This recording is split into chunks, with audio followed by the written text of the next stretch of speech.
Driven to Win presents The Pearl of Love by H.G. Wells, a hauntingly beautiful tale of devotion, sacrifice, and the silent depths of human emotion where love outlasts even death. Let's begin. Asterisk, the pearl is lovelier than the most brilliant of crystalline stones, the moralist declares, because it is made through the suffering of a living creature. About that I can say nothing, because I feel none of the fascination of pearls. Their cloudy luster moves me not at all, nor can I decide for myself upon that age-long dispute whether the pearl of love is the cruelest of stories, or only a gracious fable of the immortality of beauty. Both the story and the controversy will be familiar to students of medieval Persian prose. The story is a short one, though the commentary upon it is a respectable part of the literature of that period. They have treated it as a poetic invention, and they have treated it as an allegory meaning this, that, or the other thing. Theologians have had their copious way with it, dealing with it particularly as concerning the restoration of the body after death, and it has been greatly used as a parable by those who write about aesthetics, and many have held it to be the statement of a fact, simply and baldly true. The story is laid in North India, which is the most fruitful soil for sublime love stories of all the lands in the world. It was in a country of sunshine and lakes and rich forests and hills and fertile valleys, and far away the great mountains hung in the sky, peaks, crests, and ridges of inaccessible and eternal snow. There was a young prince lord of all the land, and he found a maiden of indescribable beauty and delightfulness, and he made her his queen and laid his heart at her feet. Love was theirs, full of joys and sweetness, full of hope, exquisite, brave, and marvelous love, beyond anything you have ever dreamt of love. It was theirs for a year and a part of a year, and then suddenly, because of some venomous sting that came to her in a thicket, she died. She died, and for a while the prince was utterly prostrated. He was silent and motionless with grief. They feared he might kill himself, and he had neither sons nor brothers to succeed him. For 2 days and nights he lay upon his face, fasting, across the foot of the couch which bore her calm and lovely body. Then he arose and ate, and went about very quietly like one who has taken a great resolution. He caused her body to be put in a coffin of lead mixed with silver, and for that he had an outer coffin made of the most precious and scented woods wrought with gold, and about that there was to be a sarcophagus of alabaster inlaid with precious stones. And while these things were being done, he spent his time for the most part by the pools and in the garden houses and pavilions and groves, and in those chambers in the palace where they two had been most together, brooding upon her loveliness. He did not rend his garments, nor defile himself with ashes and sackcloth as the custom was, for his love was too great for such extravagances.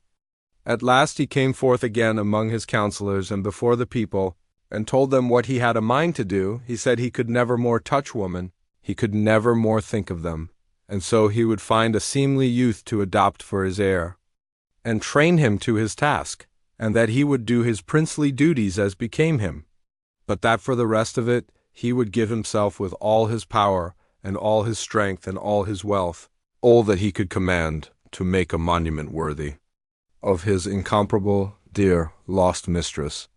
A building it should be of perfect grace and beauty, more marvelous than any other building had ever been or could ever be, so that to the end of time it should be a wonder, and men would treasure it and speak of it and desire to see it, and come from all the lands of the earth to visit and recall the name and the memory of his queen. And this building, he said, was to be called the Pearl of Love. And this his counselors and people permitted him to do. And so he did. Year followed year, and all the years he devoted himself to building and adorning the Pearl of Love. A great foundation was hewn out of the living rock in a place whence one seemed to be looking at the snowy wilderness of the great mountain across the valley of the world. Villages and hills there were, a winding river, and very far away 3 great cities. Here they put the sarcophagus of alabaster beneath a pavilion of cunning workmanship, and about it there were set pillars of strange and lovely stone and wrought, and fretted walls, and a great casket of masonry bearing a dome and pinnacles and cupolas, exquisite as a jewel. At first the design of the Pearl of Love was less bold and subtle than it became later. At first it was smaller and more wrought and encrusted. There were many pierced screens and delicate clusters of rosy-hued pillars, and the sarcophagus lay, like a child that sleeps among flowers. The first dome was covered with green tiles, framed and held together by silver, but this was taken away again because it seemed close, because it did not soar grandly enough for the broadening imagination of the prince, for by this time he was no longer the graceful youth who had loved the girl queen. He was now a man grave and intent, wholly set upon the building of the pearl of love. With every year of effort he had learnt new possibilities in arch and wall and buttress. He had acquired greater power over the material he had to use, and he had learnt of 100 stones and hues and effects that he could never have thought of in the beginning. His sense of color had grown finer and colder. He cared no more for the enameled gold-lined brightness that had pleased him first, the brightness of an illuminated missile. He sought now for blue colorings like the sky and for the subtle hues of great distances, for recondite shadows and sudden broad floods of purple opalescence and for grandeur in space. He wearied altogether of carvings and pictures and inlaid ornamentation and all the little careful work of men. Those were pretty things, he said of his earlier decorations, and had them put aside into subordinate buildings where they would not hamper his main design. Greater and greater grew his artistry. With awe and amazement people saw the pearl of love sweeping up from its first beginnings to a superhuman breadth and height and magnificence. They did not know clearly what they had expected, but never had they expected so sublime a thing as this. Wonderful are the miracles, they whispered, that love can do. And all the women in the world, whatever other loves they had, loved the prince for the splendor of his devotion. Through the middle of the building ran a great aisle, a vista, that the prince came to care for more and more.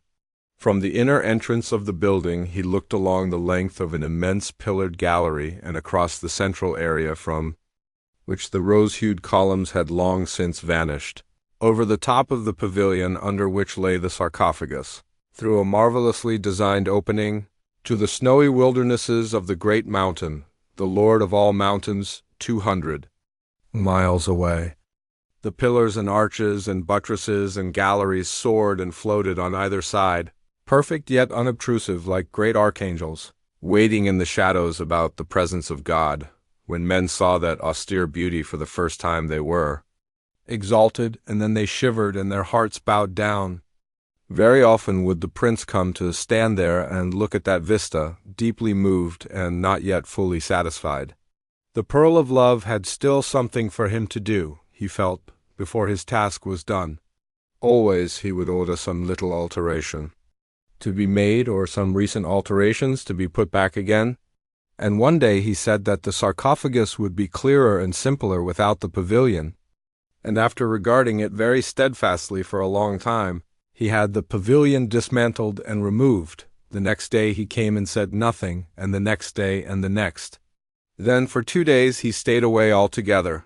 Then he returned, bringing with him an architect and 2 master craftsmen and a small retinue. All looked, standing together silently in a little group, amidst the serene vastness of their achievement. No trace of toil remained in its perfection. It was as if the god of nature's beauty had taken over their offspring to himself. Only one thing there was to mar the absolute harmony. There was a certain disproportion about the sarcophagus. It had never been enlarged, and indeed how could it have been enlarged since the early days? It challenged the eye. It nicked the streaming lines. In that sarcophagus was the casket of lead and silver, and in the casket of lead and silver was the queen, the dear immortal cause of all this beauty. But now that sarcophagus seemed no more than a little dark oblong that lay incongruously. In the great vista of the pearl of love, it was as if someone had dropped a small valise upon the crystal sea of heaven. Long the prince mused, but no one knew the thoughts that passed through his mind. At last he spoke. He pointed. "Take that thing away," he said. Thank you for being part of this story. For more heartfelt tales, don't forget to subscribe to Driven to Win. We'll see you again with another journey that touches the soul.